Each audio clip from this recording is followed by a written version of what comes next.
This is Nidhi and welcome back to my channel all about law. As we had started with the Sale of Goods Act 1930, today I am back with another video in which I am going to explain you about various types of goods. In the previous video, we have understood what is a contract of sale and what do you understand by goods. Okay, goods means every kind of movable property other than actionable claims and money and which can be separated from the land before the contract of sale. तो goods की definition under section 2 subsection 7 हमने अच्छे से समझी थी in the previous video. आज हम बात करने वाले हैं the various types of goods. Goods को कितनी कैटेगरीज में क्लासिफाई किया हुआ है. So let's begin with our video. As you can see, goods are classified into broadly three main categories: existing goods, future goods, and contingent goods. Okay, existing goods are further subclassified into specific and unascertained goods. Now let's talk about the first category of goods, that is existing goods. Now we know that in a contract of sale there are two parties, buyer and seller. Okay, so when at the time of sale the seller actually is in possession of the goods, actually he is having the goods in existence with him, such goods are known as existing goods. इसका मतलब when the seller is having the possession of goods and the goods are with the seller physically, okay, the goods are available with the seller physically at the time of sale, such goods are known as existing goods. Very simple. जब आप कोई goods purchase करने जा रहे हैं and वो goods seller के पास already available है तो वो गुड्स को हम क्या बोलेंगे, एग्जिस्टिंग गुड्स, क्योंकि वो physically at the time of sale available है. Existing goods are classified into two categories, specific and unascertained goods. For example, Amit goes to buy refrigerator in a showroom. Okay, electronics की shop है जिसमें बहुत सारे refrigerators available हैं and when Amit is going to purchase a refrigerator from that showroom, तो वो जितने भी रेफ्रिजरेटर्स अवेलेबल हैं वो सब क्या हो जाएंगे, एग्जिस्टिंग गुड्स, क्योंकि वो फिजिकली अवेलेबल हैं उस टाइम पर. अब उन रेफ्रिजरेटर्स में से अगर अमित ने कोई पर्टिकुलर रेफ्रिजरेटर चूज कर लिया है फॉर बाइंग, तो वो refrigerator will be considered as specific good. Specific good मतलब the goods which is identified actually by the buyer to be purchase at the time of sale. ठीक है, जो goods particularly buyer purchase करने वाला है at the time of sale, जिस particular product का, जिस पर्टिकुलर गुड्स का सेल हो रहा है, that good will be considered as specific good. Very simple.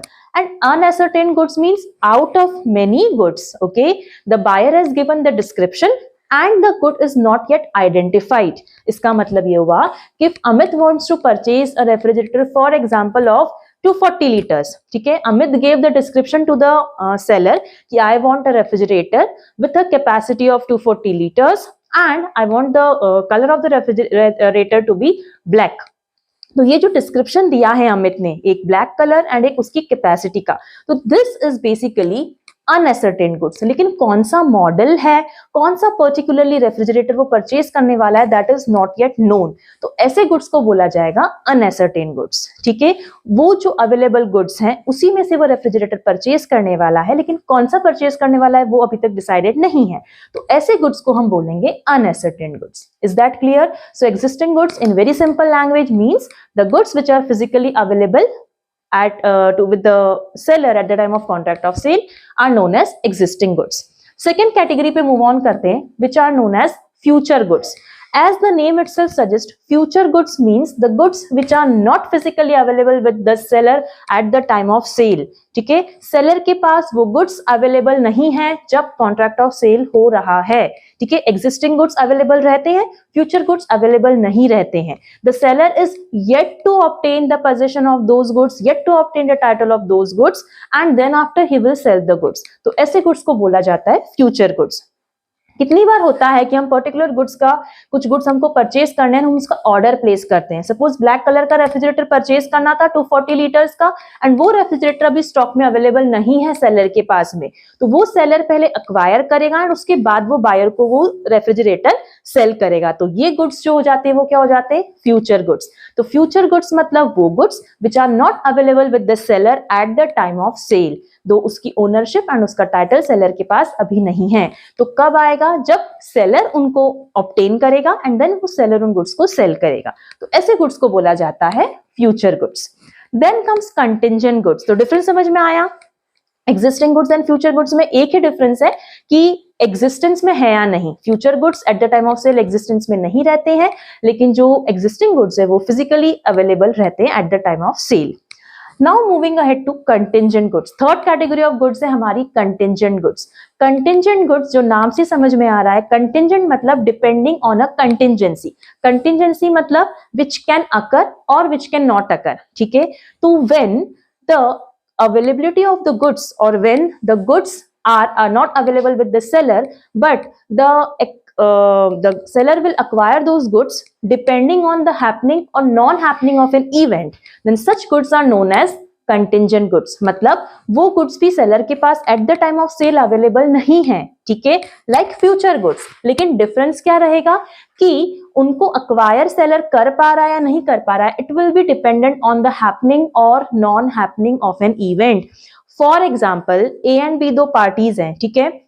ए ने बी के साथ कॉन्ट्रैक्ट किया है, ए बी से परचेज करने वाला है सपोज 10 टन्स ऑफ व्हीट। अब बी जो है, बी के पास 10 टन्स ऑफ व्हीट अवेलेबल नहीं है।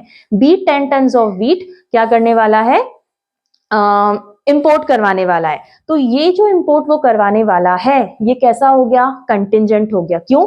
क्योंकि अगर वो सक्सेसफुली इंपोर्ट हो गया तो ही वो ये डिलीवर कर पाएगा, ठीक है। दूसरी कंटिंजेंसी, अगर सफिशिएंट रेन होती है, प्रॉपर रेनफॉल होता है, तो ही वो 10 टन्स ऑफ व्हीट डिलीवर कर पाएगा। तो बी ने ए को ये कंडीशन बता दी है, ठीक है। तो जब गुड्स का डिलीवरी या गुड्स की ट्रांसफर ऑफ प्रॉपर्टी डिपेंड करता है हैपनिंग या non happening of an event पर, तो ऐसे गुड्स को बोला जाता है contingent goods. Okay, so 3 categories of goods are there: existing goods, future goods and contingent goods.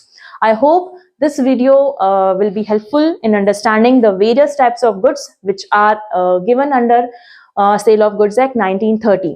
I'll be coming with another videos under the topic Sale of Goods Act. So till then, have a nice day, stay tuned and take care. Bye bye.